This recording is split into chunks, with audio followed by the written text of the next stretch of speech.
बहुत अच्छा इनिशिएटिव है और बहुत अच्छा इनिशिएटिव आपने किया है और सभी साथियों ने, हमारे पत्रकार साथियों ने बहुत अच्छे सुझाव भी दिए।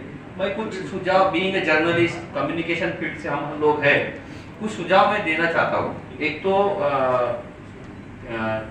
मंच पे एक भी महिलाएं नहीं है, शायद यही चित्र, अगर आप प्रॉफिट के बारे में जानकारी देने के लिए सिर्फ पुरुष ही जाएंगे तो महिलाओं तक आप कैसे पहुंचेंगे? बड़ी टीम है, नहीं आज मंच पे एक भी महिला नहीं दिखाई दे रही है, तो ये होनी चाहिए। क्योंकि जब आपने कहा कि प्रॉफिट ने स्त्री और पुरुष समानता की बात कही है, जो हमने भी पढ़ी है, तो महिलाएं होनी चाहिए। और आपने अपने धर्म और खास करके प्रॉफिट साहब के बारे में जो बातें लिखी गई है वो सरल शब्दों में बतानी भी चाहिए। दो चीजें मैं बताना चाहता हूँ कि मराठी में भी बहुत सारा साहित्य जो है प्रॉफिट साहब के बारे में, इस कुरान के बारे में लिखा गया है। विनोबा भावे जी ने लिखा है कुरान के बारे में, किताबी है पूरी। महाराष्ट्र के बहुत बड़े फ्रीडम फाइटर थे साने गुरु जी, उनकी किताब है इस्लामी संस्कृति, हाँ उनकी किताबें है, मराठी में लिखी है। और सबसे अहम बात है कि संत तुकाराम जो महाराष्ट्र के सबसे बड़े संत माने जाते हैं, उन्होंने अल्लाह पे बहुत बड़ा अभंग ही लिखा है।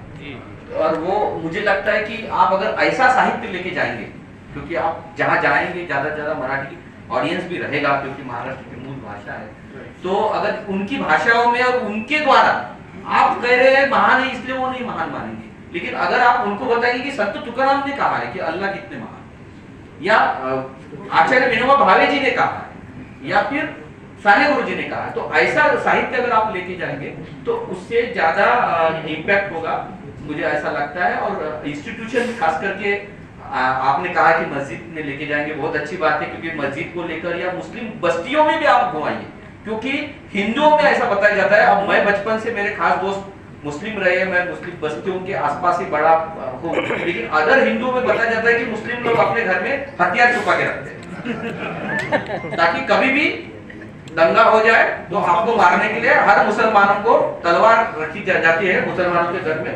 मुझे लगता है कि जो तंग गलियों में मुस्लिम रहते हैं और खास करके गरीबी में रहते हैं, उन लोगों के घर जाके दिखाइए किस हालातों में वो जीते हैं। जैसा हिंदू का गरीब जीता है, क्रिश्चियन गरीब जीता है, वैसा ही या उससे भी बदतर हालत में मुस्लिम गरीब जीता है, उनके घर दिखाइए, मुंगा घुमाइए, नागपड़ा घुमाइए, ज्योति मैडम ने बताया वैसे। तो एक ये जो वहम है कि ये होता है, ये वहम दूर होगा। और तीसरी एक और तीसरी गुजारिश है, ऐसा कहा जाता है कि दिल का रास्ता पेट से जाता है, तो हिंदू भले मुस्लिमों के बारे में कुछ भी वहम रखे, मुस्लिमों का खाना उन्हें बहुत पसंद आता है और मुस्लिम बिरयानी हो या कबाब हो, ये सारे, तो आप ये मुस्लिम कजिन कैसे बनते हैं ये भी ये सिखाने के बहाने से महिलाएं आएंगी, पुरुष आएंगे, तो पहले ये खाना बनाना सिखाइए और फिर प्रॉफिट के बारे में बताइए। मुझे लगता है कि इसका इफेक्ट ज्यादा होगा। बहुत अच्छी बात है, बहुत अच्छी बात है।